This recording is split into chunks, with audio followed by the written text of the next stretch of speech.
ശിംശോൻ കൊടുമുടി തൊട്ടു തലോടും തിരുമഴയെത്തി പെരുമഴയെത്തി ചടപട ഒഴുകും സുന്ദര വഞ്ചി ആടിയുലഞ്ഞിടം കൂട്ടുകാരെ ആടിയുലഞ്ഞിടം കൂട്ടുകാരെ ലലലലലലല ലലലലലലല ലലലലലലല ഹോയ് ഹോയ് ലലലലലലല.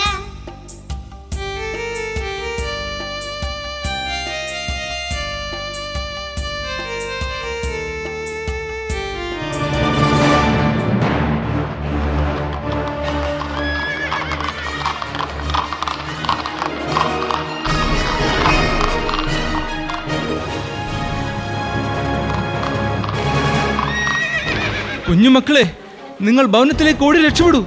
സർവ്വതും ചവിട്ടി മെതിച്ചുകൊണ്ട് ഫെലിസ്ത്യപ്പട വരുന്നുണ്ട്. മനുഷ്യത്വം എന്തെന്നറിയാത്ത ആ നരാധവന്മാർ ഈ അമ്പാറ്റകളെ പോലെ നിങ്ങളെ കൊന്നെടുക്കും. ഓടൂ, ഓടി രക്ഷപ്പെടൂ. ആ അയ്യോ, ശിംശോനെ, നീ മകനെ, നീ എന്താണ് ചെയ്യുന്നതൊക്കെ? അക്രമികളോട് പൊരുതാനുള്ള പ്രായം നിനക്കായിട്ടില്ല കുഞ്ഞേ. കൂട്ടത്തിൽ ഒരുവൻ വീണ് കിടക്കുന്നത് കണ്ടാൽ ഫിലിസ്തീയ പരീക്ഷകൾ ചെന്നായിക്കൂട്ടത്തെ പോലെ അലറി ഇളകി വരും. നീ വേഗം കുഞ്ഞിനെയും എടുത്ത് ഭവനത്തിലേക്ക് പോകും. സോറയിലെ ജനങ്ങളുടെ ജീവാത്മാവായ മനോവ, അങ്ങയുടെ കുഞ്ഞുമകൻ ധീരനായ ശിംശോൻ, അവരില്ലായിരുന്നുവെങ്കിൽ ഞാൻ ഈ പുൽനാമ്പുകൾ മുളച്ചു പൊന്തിയ മണ്ണിൽ വെറൊരു മൃതശരീരമായി കിടക്കുമായിരുന്നു. ശ്രേഷ്ഠരിൽ ശ്രേഷ്ഠനായ അഭിമലായൻ, കർത്താവിൻ്റെ ആലയ സൂക്ഷിപ്പുകാരനായ അങ്ങയെ രക്ഷിക്കുവാൻ എൻ്റെ മകൻ കാരണമായെങ്കിൽ ഞാനതിൽ കൃതാർത്ഥനാണ്. പക്ഷേ ഈ ഇളം പ്രായത്തിൽ അവനിലെ അക്രമവാസന കാണുമ്പോൾ ഞാൻ വല്ലാതെ ഭയന്നു പോവുകയാണ്. മനോവേ, നിങ്ങൾ മറവിയുടെ മാറാക്കയത്തിൽപ്പെട്ടു പോയിരിക്കുന്നു. അങ്ങ് പറഞ്ഞു വരുന്നത്? ദാൻ ഗോത്രത്തലവനായ മനോവ, അങ്ങയ്ക്കെല്ലാം ഉണ്ടായിരുന്നു. കണ്ണെത്താ ദൂരത്ത് നീണ്ടു കിടക്കുന്ന വയലേലകൾ, നിരകതിർമുറ്റ ഗോതമ്പ് പാടങ്ങൾ, നിലവറകളിലും ഭണ്ഡാരപ്പെട്ടിയിലും കുമിഞ്ഞുകൂടിയ സമ്പത്ത്, നൂറുകണക്കിന് വരുന്ന ആജ്ഞാനുവർത്തികൾ എല്ലാം ഉണ്ടായിട്ടും ഒന്നുമില്ലാത്തവനെ പോലെ നിങ്ങൾ ദുഃഖിച്ചു. കാരണം നിങ്ങളുടെ പ്രിയപത്നി ശലോമി വന്ധ്യയായിരുന്നു. ആ നിങ്ങളെ കർത്താവ് അനുഗ്രഹിച്ചു, സമൃദ്ധമായി തന്നെ. ശരിയാണ്. വിവാഹം കഴിഞ്ഞ് ഒരു 10 കാലത്തോളം സന്താന ഭാഗ്യമില്ലാതെ ഞങ്ങൾ വ്യസനിച്ചു. ഒരു സായാഹ്നത്തിൽ ഉദ്യാനത്തിൽ പ്രാർത്ഥനാനിരതയായിരുന്ന ശലോമിക്ക് മുന്നിൽ കർത്താവിൻ്റെ ദൂതൻ പ്രത്യക്ഷപ്പെട്ടു. അവൾ ഗർഭം ധരിച്ച് ഒരു പുത്രനെ പ്രസവിക്കുമെന്നും ഗർഭസ്ഥയായിരിക്കെ വീഞ്ഞോ വീര്യമുള്ള പാനീയങ്ങളോ പാനം ചെയ്യരുതെന്നും പറഞ്ഞു. ജനിക്കുന്ന കുഞ്ഞിൻ്റെ ശിരസിൽ ഒരിക്കലും ക്ഷൗരക്കത്തി തുടരുതെന്നു കൂടി പറഞ്ഞു. അരുളി ചെയ്യപ്പെട്ടതുപോലെ എല്ലാം തന്നെ സംഭവിച്ചു. ജനിച്ചു വീഴുന്ന നിമിഷം മുതൽ അവൻ കർത്താവിൻ്റെ നാസിർ വ്രതക്കാരനായിരിക്കുമെന്ന് കൂടി പറഞ്ഞില്ലേ? ഓർക്കുന്നു, എല്ലാം ഞാൻ ഓർക്കുന്നു. നമ്മുടെ ജനത കർത്താവ് നൽകിയ സ്വാതന്ത്ര്യം ദുരുപയോഗം ചെയ്തു. കൽപ്പനകളും ഉടമ്പടികളും നാം മറന്നു. കർത്താവിന് മുമ്പിൽ നാം തിന്മകൾ ചെയ്തു. അവിടുന്ന് 4 പതിറ്റാണ്ട് കാലം നമ്മെ ശിക്ഷിച്ചു. നരാധവന്മാരായ ഫിലിസ്തീയർക്ക് നമ്മെ എറിഞ്ഞു കൊടുത്തു. ആ ശാപത്തിൻ്റെ കഴിഞ്ഞ ദിനങ്ങൾ അന്ത്യമാകുന്നു. കർത്താവിൻ്റെ നാസിർ വ്രതക്കാരനായ ശിംശോൻ പ്രവൃത്തി തുടങ്ങിയിരിക്കുന്നു. മനോവ, അവൻ നിങ്ങളുടെ പരിധിയിൽ നിൽക്കില്ല. അവൻ്റെ പ്രവൃത്തികളെല്ലാം ദൈവഹിതത്തിനനുസൃതമായിരിക്കും. ശിംശോൻ, അവനാണ് നമ്മുടെ രക്ഷകൻ, ഇസ്രായേൽ ജനത്തിൻ്റെ രക്ഷകൻ.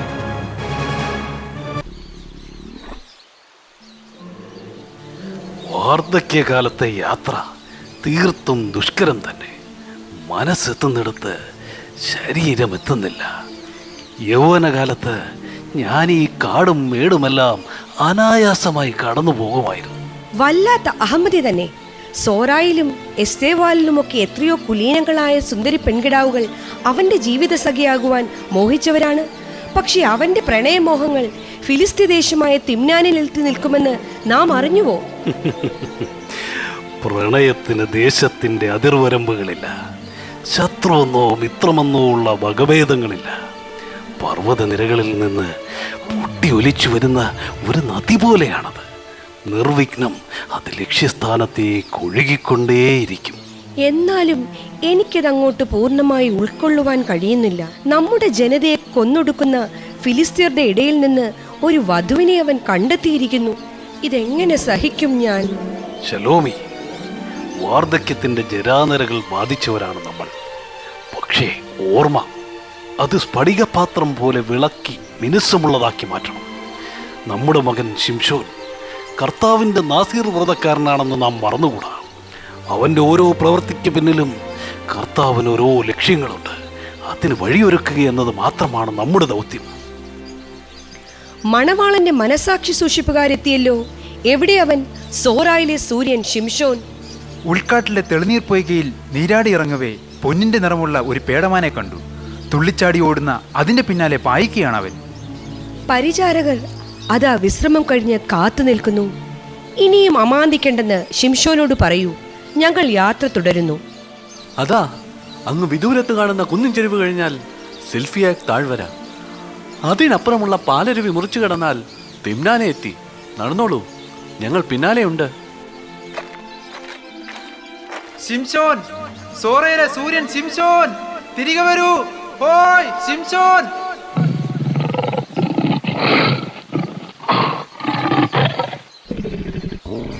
ശിംശോൻ, അതാ അവിടെ ഒരു സിംഹം.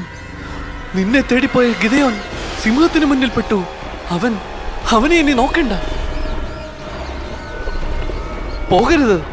സിംഹത്തിൽ നിന്ന് അവനെ രക്ഷിക്കുവാൻ നമുക്ക് കഴിയില്ല. വേഗം ഇവിടെ നിന്ന് ഓടി രക്ഷപ്പെടാം. അല്ലെങ്കിൽ ആ ഹിംസ്ര ജന്തു നമ്മെ കൂടി. വിടൂ. ആത്മസുഹൃത്തിനെ സിംഹം കടിച്ചു കയറി കൊല്ലുന്നത് കണ്ടു നിൽക്കുന്നതിനേക്കാൾ ഭേദം മരണമാണ്. വിടൂ.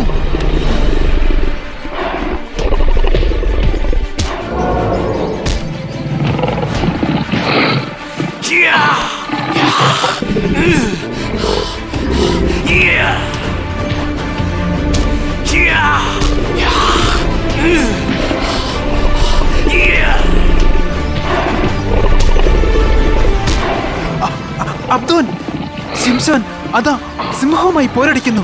സിംഹത്തിന്റെ പിടിയിൽ നിന്നും അവൻ എന്നെ രക്ഷിച്ചു. അവൻ നമ്മുടെ ചങ്ങാതി. ആ സിംഹം അവനെ...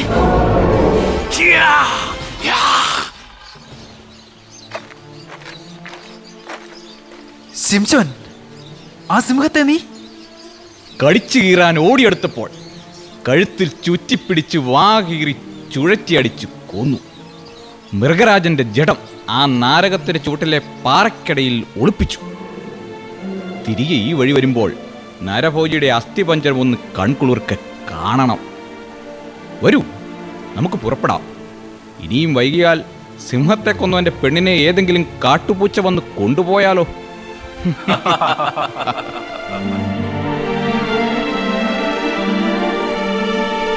വീഞ്ഞചഷകം കാലിയാകുമ്പോൾ അങ്ങ് പണ്ടും ഇങ്ങനെയാണ്. വെറുതെ പന്തയത്തിനും വാതുവയ്പ്പിനും നിന്നുകൊടുക്കും. അവന്റെ കടങ്കഥയ്ക്ക് ഉത്തരം നൽകാൻ നമുക്ക് കഴിയുമെന്ന് തോന്നുന്നില്ല. വിനാശകാലേ വിപരീത ബുദ്ധി. അന്യദേശക്കാരനെ ഒരുവൻ വന്ന് കടങ്കഥ ചോദിച്ച് വെല്ലുവിളിക്കുമ്പോൾ വെറുതെ തലയും കുരിച്ച് ഇലിഭ്യരായി നിൽക്കുന്നതാണോ ആണത്തം? ഭോക്താവിൽ നിന്ന് ഭോജനവും മല്ലനിൽ നിന്ന് മാധുര്യവും പുറപ്പെട്ടു. എന്ത് വിചിത്രമായ കടങ്കഥ! അവന്റെ മുന്നിൽ നമ്മൾക്ക് പരാജയം സുനിശ്ചിതം.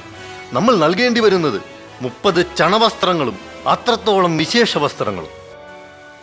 പരാജയം സമ്മതിക്കും മുമ്പ് ഒരവസാനവട്ട ശ്രമം കൂടി നടത്താം. അവൾ ശിംശോന്റെ പ്രിയപത്നി ഷേബ വരുന്നുണ്ട്. അവളെ ഭീഷണിപ്പെടുത്തി ആ കടങ്കഥയുടെ അടിയാച്ചിരുൾ നമുക്ക് അടിച്ചെടുക്കാം. എന്തേ ഉമ്മറത്ത് തന്നെ നിന്ന് കളഞ്ഞത്? തിമ്നാനയിലെ പ്രമാണിമാർക്ക് ഭവനത്തിനുള്ളിലേക്ക് കടന്നു വരാമായിരുന്നില്ലേ? എന്തിനു വരണം? നിന്റെ അന്യദേശക്കാരനായ ഭർത്താവ് ഒരു കടങ്കഥയിലൂടെ ഞങ്ങളെ ഒന്നിനും കൊള്ളാത്തവന്മാരാക്കിയില്ലേ? പിന്നെ ഞങ്ങൾ എന്തിനു വരണം? വിവാഹ വിരുന്നുകളിൽ കടങ്കഥകൾ ചോദിക്കലും തോൽക്കുന്നവർ സമ്മാനങ്ങൾ നൽകുന്നതും പതിവുള്ളതല്ലേ? ആയിരിക്കാം. പക്ഷേ ഒരു ഇസ്രായേലി പരീക്ഷയോട് തോൽക്കുവാൻ ഫിലിസ്തീൻ ദേശത്തെ യുവതലമുറ തയ്യാറല്ല. അങ്ങനെ സംഭവിച്ചാൽ ഇന്നാട്ടിൽ സ്വസ്ഥ ജീവിതം നയിക്കാമെന്ന് നീ കരുതണ്ട. നിന്റെ ഈ ഭവനത്തിന് ഞങ്ങൾ തീ കൊളുത്തും. വൃദ്ധരായ നിന്റെ മാതാപിതാക്കളെ ഞങ്ങൾ കൊടുവാളിന് ഇരയാക്കും. നിന്റെ സഹോദരിമാരെ ഞങ്ങൾ അടിമകൾക്ക് എറിഞ്ഞു കൊടുക്കും. നാളെ നേരം പുലരും മുമ്പ് ആ കടങ്കഥയുടെ പൊരുൾ ഞങ്ങൾക്കറിയണം. തിമ്നാന തെരുവിലെ ബാൽദേവന്റെ പ്രതിമയ്ക്ക് കീഴിൽ ഞങ്ങളുണ്ടാകും. അവനെ വശീകരിച്ച് ആ കടങ്കഥയുടെ പൊരുൾ ചോദിച്ചറിഞ്ഞെത്തുന്ന നിന്നെ കാത്ത്.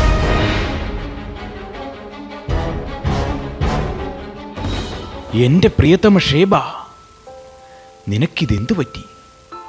ലേവിയ തടാകം പോലെ ശാന്തമായ നിന്റെ നയനങ്ങളിൽ ഞാൻ വിഷാദത്തിന്റെ വേലിയേറ്റം കാണും. തിമ്നാനയിലെ പ്രഗത്ഭരായ യുവാക്കളെ അങ്ങ് കടങ്കഥ ചോദിച്ചു കുഴക്കി. ഇന്ന് ഈ ദേശത്തെ ജനങ്ങൾ ഒന്നടങ്കം ആ കടങ്കഥയുടെ പൊരുൾ തേടി അലയുന്നു. എന്നിട്ടും അത് വെറും ഒരു നേരം പോക്കിൽ നിന്ന് ഉതിർന്നു വന്ന കടങ്കഥയല്ലേ? അതിന് നീ എന്തിനു വ്യസനിക്കണം എന്റെ ഷേബാരത്നമേ? പതി പത്നിമാർ തമ്മിൽ രഹസ്യങ്ങളുടെ വേലിക്കെട്ടുകൾ പാടില്ലെന്നല്ലേ പ്രമാണം? ആ കടങ്കഥയുടെ പൊരുൾ എന്നോടെന്തേ അങ്ങ് ഇതുവരെ പറഞ്ഞില്ല? നിസ്സാരമായൊരു കടങ്കഥ കാരണം എന്റെ പ്രിയപത്നിയുടെ കണ്ണുകളിൽ അശ്രുമണികൾ പൊടിയരുത്. തിമ്നാനയിലേക്കുള്ള ഞങ്ങളുടെ ആദ്യ യാത്രയിൽ ഘോരവനത്തിനുള്ളിൽ വെച്ച് ഞാനൊരു സിംഹത്തെ കൊന്ന് അതിന്റെ ജഡം ഒരു നാരകത്തിന് ചുവട്ടിൽ ഒളിപ്പിച്ചു. മടക്കയാത്രയിൽ ആ സിംഹത്തിന്റെ അസ്ഥിപഞ്ജരത്തിൽ തേനീച്ചകൾ കൂടുകൂട്ടിയിരിക്കുന്നത് ഞാൻ കണ്ടു. ആ മധു ഞാൻ നുകർന്നു, മറ്റുള്ളവർക്കും കൊടുത്തു. ഇന്നോളം നുകർന്നിട്ടില്ലാത്ത അതിമധുരതരമായ മധു. ആ മധുരത്തിൽ നിന്നും ഉതിർന്നതാണ് ഈ കടങ്കഥ. ഭോക്താവിൽ നിന്ന് ഭോജനവും മല്ലനിൽ നിന്ന് മാധുര്യവും പുറപ്പെട്ടു. അതിനർത്ഥം ഇങ്ങനെ: തേനിനേക്കാൾ മാധുര്യമുള്ളത് എന്ത്? സിംഹത്തെക്കാൾ കരുത്തുള്ളത് ആർക്ക്?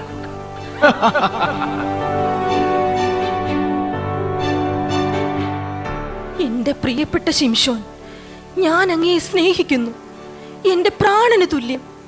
പക്ഷേ അങ്ങേക്ക് വേണ്ടി എന്റെ മാതാപിതാക്കളെ, സഹോദരങ്ങളെ, പിന്നെ എന്നെ തന്നെ ബലി കൊടുക്കുവാൻ ഞാൻ തയ്യാറല്ല. ബാൽദേവന്റെ പ്രതിമയുടെ കാൽ ചുവട്ടിൽ വട്ടമിട്ടിരിക്കുന്ന പന്തയക്കാർക്ക് ഞാൻ ഈ കടങ്കഥയുടെ പൊരുൾ കൈമാറും. ഞാൻ ഞാൻ ഞാൻ അങ്ങയെ ചതിക്കും.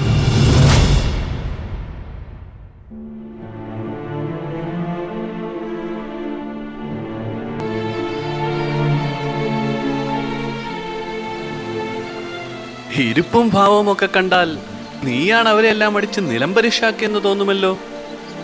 അതിനുള്ള സാവകാശം ശിംശോൻ തന്നിട്ട് വേണ്ടേ? കണ്ണടച്ച് തുറക്കും മുമ്പേ നൂറുകണക്കിന് മല്ലന്മാർ വീണുപോകുന്നത് നാം കണ്ടതല്ലേ? കരിമ്പിൻ തോപ്പിൽ ആന എന്ന പോലെ സർവ്വതും ചവിട്ടി മെതിച്ചുകൊണ്ട് താണ്ഡവമാടുമായിരുന്നു. കഴുതയുടെ താടിയിൽ ആയുധമാക്കിയുള്ള സംഹാര താണ്ഡവം.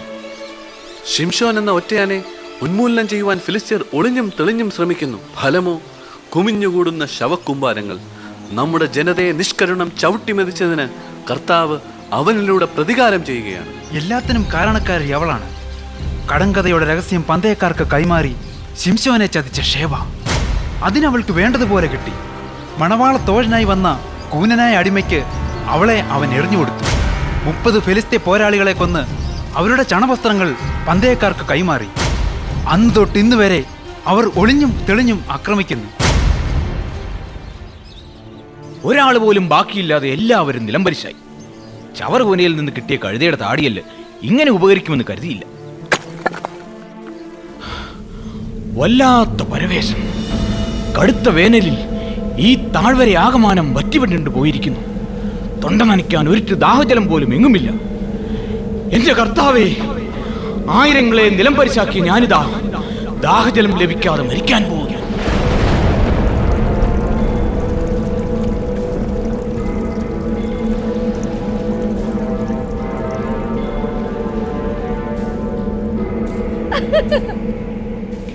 ഞാനൊരനാഘാത കുസുമം, വർണ്ണച്ചിറകുള്ള ശലഭത്തെ ഒന്നിനെ തേടുന്ന നിറമുള്ള കുസുമം. കുസുമം ശലഭത്തെയും ശലഭം കുസുമത്തെയും കണ്ടിരിക്കുന്നു. അവൾ വനദേവതമാരുടെ പോലെ വശ്യസുന്ദര വദനത്തിനുടമ, പേടമാനിന്റെ കഴുത്തും കാട്ടരയാലിന്റെ അങ്കലാവണ്യമുള്ളവൾ. ആരാണവൾ? അവൾ ദലീല, സൊറോക്കോവിലെ ധനാഢ്യനായ പ്രഭുവിന്റെ ഏകമകൾ.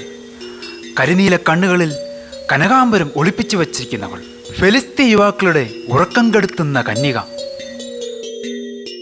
അവൾ ആരുമായിക്കോട്ടെ, സോറായിലെ ശിംശോന്റെ മനം കവർന്ന പൊന്നരയന്നമാണവൾ. പോകൂ, അവളെ വിവാഹം കഴിക്കാനുള്ള എൻ്റെ ഇംഗിതം അവളുടെ പിതാവായ പ്രഭുവിനെ അറിയിക്കൂ. ദലീല, അവളിനി ഈ ശിംശോന് സ്വന്തം.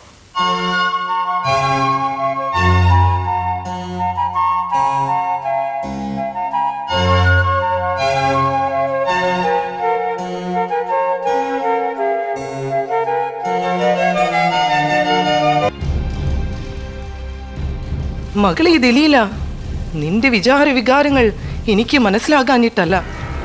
ഈ ഫിലിസ്തീൻ ദേശം ഒന്നടങ്കം നിന്റെ ഭർത്താവ് ശിംശോന്റെ രക്തത്തിനായി ദാഹിക്കുകയാണ്. അവർ പറയുന്നതനുസരിച്ചില്ലെങ്കിൽ അവർ നമ്മെ ഒറ്റപ്പെടുത്തും. ഈ ദേശത്തെ ആചാര പ്രമാണങ്ങൾ യഥോചിതം പാലിച്ചാണ് ശിംശോൻ എന്നെ പത്നിയാക്കിയത്. 100 കണക്കിന് വരുന്ന പോരാളികൾ ഒരുമിച്ച് ശ്രമിച്ചിട്ടും അദ്ദേഹത്തെ കീഴ്പ്പെടുത്തുവാൻ കഴിയുന്നില്ല എങ്കിൽ അതാരുടെ ബലഹീനതയാണ്? എൻ്റെ ഭർത്താവ് ശിംശോൻ ദൈവാംശമുള്ള ഒരു അസാധാരണ മനുഷ്യനാണ്. ഒന്ന് ഞാൻ പറയാം. നിന്റെ ഭർത്താവാണെങ്കിലും അവന്റെ ബലിഷ്ഠമായ കരങ്ങളിൽ ഞെരിഞ്ഞമർന്നില്ലാതായത് നമ്മുടെ ദേശക്കാരായ ആയിരങ്ങളാണ്. അവന്റെ അമാനുഷിക കരുത്തിന്റെ രഹസ്യം അറിഞ്ഞെങ്കിൽ മാത്രമേ അവർക്ക് അവനെ കീഴടക്കുവാൻ കഴിയുകയുള്ളൂ. അവനിൽ നിന്ന് അത് മനസ്സിലാക്കുവാൻ നിനക്ക് മാത്രമേ കഴിയൂ ദലീല. ആ രഹസ്യം അദ്ദേഹത്തോട് ചോദിച്ചറിയുവാൻ പലവട്ടം ഞാൻ ശ്രമിച്ചു പരാജയപ്പെട്ടുവെന്നത് അമ്മയ്ക്കും അറിവുള്ളതല്ലേ. അദ്ദേഹം പറഞ്ഞതനുസരിച്ച് ഉണങ്ങാത്ത 7 ഞാണുകൾ കൊണ്ട് ബന്ധിച്ചു, ഉപയോഗിക്കാത്ത കയറുകൾ കൊണ്ട് ബന്ധിച്ചു, 7 തലമുടി ചുരുളുകൾ പാവിനോട് ചേർത്ത് ആണിയിൽ ഉറപ്പിച്ചു നെയ്തു. പക്ഷേ അതെല്ലാം വെറും ജാങ്കണകൾ പോലെ ക്ഷണനേരം കൊണ്ട് അദ്ദേഹം വലിച്ചു പൊട്ടിച്ചില്ലേ. മഹാശക്തിയുടെ ഉറവിടം എവിടെയാണെന്ന് ശിംശോൻ ആരോടും ഒരിക്കലും വെളിപ്പെടുത്തിയിട്ടില്ല. ശരി തന്നെ മകളെ, ഒന്നുകൂടെ ശ്രമിക്കൂ. പ്രണയാതുരയായ കാമിനിയുടെ കണ്ണീരിൽ അലിയാത്ത പുരുഷ കേസരികളുണ്ടോ? ആ രഹസ്യം മനസ്സിലാക്കുവാൻ കഴിഞ്ഞാൽ നിന്നെ കാത്തിരിക്കുന്നത് കടുവയുടെ കണ്ണുകൾ പോലെ മഞ്ഞ നിറമാർന്ന പുഷ്യരാഗങ്ങളാണ്. പ്രഭുശ്രേഷ്ഠന്മാരിൽ ഒരാൾ നിന്നെ പുനർവിവാഹം ചെയ്യുവാനുള്ള സന്നദ്ധതയും അറിയിച്ചിട്ടുണ്ട്. ശിംശോനേക്കാൾ ധീരനും ശ്രേഷ്ഠനുമായ ആരാണ് ഈ ദേശത്തുള്ളത്? ദേ, സന്ധ്യാവന്ദനം കഴിഞ്ഞ് ശിംശോൻ വരുന്നുണ്ട്. ഇന്ന് തന്നെ ആ രഹസ്യം നീ അവനിൽ നിന്ന് അറിയണം. നിന്നിലെ കൗശലക്കാരിയായ പെണ്ണിന്റെ സകല ഇന്ദ്രിയങ്ങളും ഉണർന്ന് പ്രവർത്തിക്കട്ടെ. അന്തിവിളക്കിന്റെ പൊന്തിരി വെളിച്ചത്തിൽ എൻ്റെ ദലീല, നീ ഒരു ദേവകന്യയെ പോലെ മനോഹരിയായിരിക്കുന്നു. ദലീല എന്ന നിസ്തുല സൗന്ദര്യത്തെ പത്നിയായി ലഭിച്ചു എന്നത് സത്യമോ മിഥ്യയോ എന്ന് ഞാൻ സംശയിച്ചു പോകുന്നു. അങ്ങ് വെറും വാക്ക് പറയുകയാണ്. അങ്ങയുടെ ഹൃദയത്തിനുള്ളിൽ ദലീല എന്ന ഞാൻ ഉണ്ടായിരുന്നെങ്കിൽ ആ രഹസ്യം അങ്ങ് എന്നോട് പറയുമായിരുന്നില്ലേ? എന്ത് രഹസ്യം? സർവരിൽ നിന്നും അങ്ങയെ അജയ്യനാക്കുന്ന ഈ അമാനുഷിക കരുത്തിന്റെ രഹസ്യം. അതെന്റെ മാത്രം രഹസ്യമാണ്. അതറിഞ്ഞിട്ട് നിനക്കെന്ത് കാര്യം? മുൻപൊരിക്കൽ ഒരു കടങ്കഥയുടെ രഹസ്യം ചോദിച്ചറിഞ്ഞ തിമ്നായിലെ ഷേബ ചതിയുടെ അധ്യായം ചമച്ചത് നീയും കേട്ടതല്ലേ? അവളെയും എന്നെയും താരതമ്യം ചെയ്യുക വഴി അങ്ങനെ അവഹേളിക്കുകയാണ്. അങ്ങ് എന്നിൽ നിന്ന് ഒരു രഹസ്യം മറച്ചു പിടിച്ചിരിക്കുമ്പോൾ അങ്ങേക്ക് എന്നോടുള്ള സ്നേഹം നിരർത്ഥകമാകുന്നു. രഹസ്യം രഹസ്യം രഹസ്യം! ഒന്ന് നിർത്തുമോ ഈ അനാവശ്യ പുലമ്പൽ? നിനക്കറിയേണ്ടത് എന്റെ ശക്തിയുടെ രഹസ്യമല്ലേ? കേട്ടോളൂ. ജനിച്ചു വീണ ദിനം മുതൽ ഞാൻ കർത്താവിന്റെ നാസിർ വ്രതക്കാരനാണ്. എന്റെ ശിരസിൽ ഇതുവരെ ക്ഷൗരക്കത്തി തൊട്ടിട്ടില്ല. നീണ്ടു കിടക്കുന്ന ഈ മുടിയിഴകളാണ് എന്റെ ശക്തിയുടെ സ്രോതസ്. എന്റെ ഈ അളകങ്ങൾ മുറിച്ചു മാറ്റിയാൽ ഞാൻ ശക്തി ക്ഷയിച്ച് സാധാരണ മനുഷ്യനെ പോലെയാകും. രഹസ്യം അനാവരണം ചെയ്യപ്പെട്ടു കഴിഞ്ഞു. ഇനിയെങ്കിലും മനസ്സിനെ ശാന്തമാക്കി സ്വസ്ഥമായി നിദ്രയെ പുൽകൂ.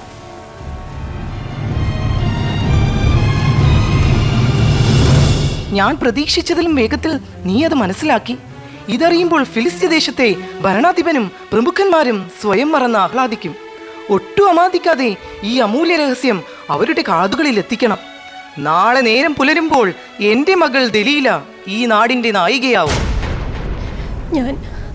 ഞാൻ എൻ്റെ ശിംശോനെ ഒറ്റ കൊടുക്കുകയാണ്. ഇത് ചതിയാണ്, കൊടും ചതി. ചരിത്രത്തിൻ്റെ താളുകളിൽ ചതിയുടെ പര്യായമായി എൻ്റെ നാമം മാറും. കാര്യസാധ്യത്തിന് ചതിയാണ് മരുന്നെങ്കിൽ അത് പ്രയോഗിക്കുക തന്നെ വേണം. ആദിമാതാവായ ഹവ്വ വിലക്കപ്പെട്ട കനി നൽകി ആദത്തെ ചതിച്ചില്ലേ? രാത്രിയുടെ അന്ത്യയാമങ്ങളിൽ ഗാഠനിദ്രയിലാകുമ്പോൾ അവന്റെ കരുത്തിന്റെ ഉറവിടമായ മുടി ഇഴകൾ ഒന്നൊന്നായി ഞാൻ പിഴുതു മാറ്റും.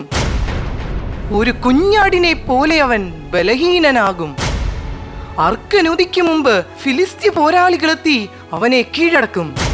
ഫിലിസ്ത്യരുടെ വിജയത്തിന് കാരണക്കാരി നീ മാത്രം, എന്റെ മകൾ ദലീല.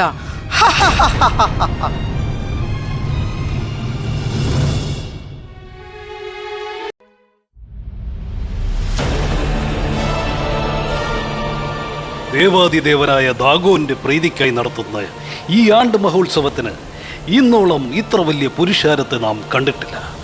അതിനൊരു കാരണമുണ്ട് തിരുമനസ്സേ. കാരാഗൃഹത്തിലെ ഉഗ്രപീഡനം കൊണ്ട് അവശനായ ശിംശോനെ ജനങ്ങൾക്ക് മുമ്പിൽ പ്രദർശിപ്പിച്ച് അവനെ കൊണ്ട് അഭ്യാസ പ്രകടനം നടത്തിക്കുമെന്ന് വിളംബരം ചെയ്തിരുന്നു. ബലം ക്ഷയിച്ച് കണ്ണുകൾ ചൂഴ്ന്നെടുക്കപ്പെട്ട അവൻ ഇനി എന്ത് അഭ്യാസം കാണിക്കാനാണ്? എങ്കിലും ജനം ആസ്വദിക്കട്ടെ. അവന്റെ ഇപ്പോഴത്തെ ദയനീയാവസ്ഥ കണ്ട് ജനസഹസ്രങ്ങൾ അവനെ പുച്ഛിച്ച് കൂകി വിളിക്കട്ടെ. ആ നികൃഷ്ടകിടത്തെ ചവിട്ടിപ്പായിച്ച് ഈ ക്ഷേത്രാങ്കണത്തിലേക്ക് കൊണ്ടുവരൂ. തടവറയിലെ കൊടിയ പീഡനം അവനെ ക്ഷീണനാക്കിയിരിക്കുന്നു. അവന്റെ തീക്ഷ്ണഭാവമുള്ള കണ്ണുകൾ നമ്മുടെ പോരാളികൾ ചൂഴ്ന്നെടുത്തു. നേരം പോക്കിനും വ്യായാമത്തിനുമൊക്കെ അവനെ പ്രഹരിക്കുന്നു. പക്ഷേ ഇന്നുവരെ അവനെ ഒന്ന് കരഞ്ഞു കണ്ടില്ല. നമോവാകം. സോറായിലെ സൂര്യൻ ശിംശോന് നമോവാകം. മാളോരെ, സിംഹത്തെ മലർത്തിയടിച്ചു കൊന്ന ശിംശോൻ, കഴുതയുടെ താടിയെല്ലാം ആയുധമാക്കി ആയിരങ്ങളെ കൊന്നൊടുക്കിയ ശിംശോൻ ഇതാ വെറുമൊരു പിണമായി നമ്മുടെ മുന്നിൽ. ശിംശോൻ, ഈ വലിയ പുരുഷാരം, കുരുടനായ നിന്റെ മെയ്യഭ്യാസം കണ്ട് എന്റെ പ്രജകൾ കൂകി വിളിക്കട്ടെ, ആഘോഷിക്കട്ടെ. ഫെലിസ്ത്യ ദേശത്തിന്റെ അധിപനായ ബലദായൻ, നിന്റെ പരിഹാസ ജൽപ്പനങ്ങൾക്ക് ഞാൻ മറുപടി നൽകുന്നില്ല. നിന്റെ ജനങ്ങൾ എന്നെ കൂകി വിളിക്കട്ടെ, പുച്ഛരസം നിറഞ്ഞ നോട്ടങ്ങൾ കൊണ്ട് എന്നെ പൊതിയട്ടെ. അബലയായ സ്ത്രീയുടെ പ്രലോഭനത്തിൽ അകപ്പെട്ട് ജന്മോദ്ദേശം മറന്നവനാണ് ഞാൻ. കർത്താവിന്റെ നാസിർ വ്രതക്കാരനായ ഞാൻ സ്വാർത്ഥ താല്പര്യക്കാരനായ അഹങ്കാരിയായി മാറി. എന്റെ ദൈവമായ കർത്താവേ, എന്നോട് പൊറുക്കണമേ. അഹങ്കാരത്തിന്റെ ജൽപ്പനങ്ങൾ ഇവനെ ചാട്ട കൊണ്ട് നന്നായി ഒന്ന് തഴുകി ഉണർത്തും. ഇസ്രായേൽ ജനത്തിന്റെ രക്ഷകനായി അവതരിച്ച ശിംശോൻ, നീ തടവിലാക്കപ്പെട്ട ദിനം മുതൽ നിന്റെ ജനങ്ങളെ ഞങ്ങൾ അടിമകളെ പോലെ ചവിട്ടിയിറക്കുകയാണ്. കലവറകളും നിലവറകളും പത്തായപ്പുരകളും ഞങ്ങൾ കൊള്ളയടിച്ചു. നിന്റെ സതീർത്ഥന്മാരെ തിരഞ്ഞുപിടിച്ച് കൊന്നൊടുക്കി. നിന്നെ ഓർത്ത് ഹൃദയം പൊട്ടി മരിച്ച നിന്റെ പിതാവ് മനോവയുടെ അന്ത്യകർമാദികൾ പോലും ഞങ്ങൾ അലങ്കോലപ്പെടുത്തി. ഈ അഭ്യാസ പ്രകടനത്തിന് ശേഷം ഞങ്ങളുടെ ദേവാധിദേവനായ ദാഗോന്റെ പ്രീതിക്കായി നിന്നെ ഞങ്ങൾ ബലികൊടുക്കും. തുടങ്ങട്ടെ, അഭ്യാസ പ്രകടനം തുടങ്ങട്ടെ. മുഴങ്ങട്ടെ കുഴൽവിളിനാദങ്ങൾ. കർത്താവേ, അങ്ങയുടെ കൽപ്പനകൾ ലംഘിച്ചവനാണ് ഞാൻ. ജന്മോദ്ദേശം മറന്നവനാണ് ഞാൻ. ഞാൻ കാരണം എന്റെ ജനത നിഷ്കരണം പീഡിപ്പിക്കപ്പെടുന്നു. അവരുടെ രക്ഷാകവചമാകേണ്ട ഞാൻ ഇതാ ചങ്ങലകളിൽ ബന്ധിക്കപ്പെട്ട് ഒരു പരിഹാസ പാത്രമായി നിൽക്കുന്നു. പിതാവേ, അങ്ങയുടെ ദാസനോട് പൊറുക്കൂ. ഒരിക്കൽ കൂടി എന്റെ കരങ്ങളെ ബലപ്പെടുത്തൂ. എന്റെ സിരകളിലേക്ക് കരുത്തിന്റെ പ്രവാഹം നൽകി എന്നെ അനുഗ്രഹിക്കൂ. കർത്താവേ, ഞാൻ അങ്ങയോട് യാചിക്കുന്നു. അങ്ങയുടെ ജനതയെ രക്ഷിക്കുവാൻ ഒരിക്കൽ കൂടി എന്നെ പ്രാപ്തനാക്കൂ.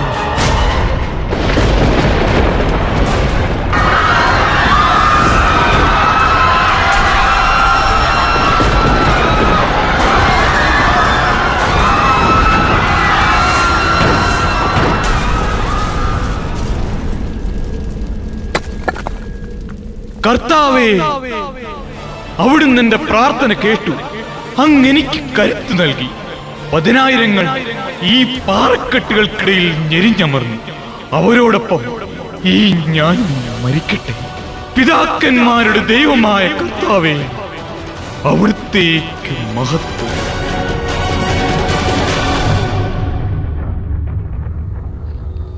ചക്രവാളസീമതൻ മടിത്തട്ടിൽ മറയുന്ന സൂര്യ തേജസേ, നിൻജ്വലിക്കും കിരണങ്ങൾ നാളമായി അഗ്നിനാളമായി ദിവ്യജ്യോതിസായി പാരിൽ വിളങ്ങിടട്ടെ.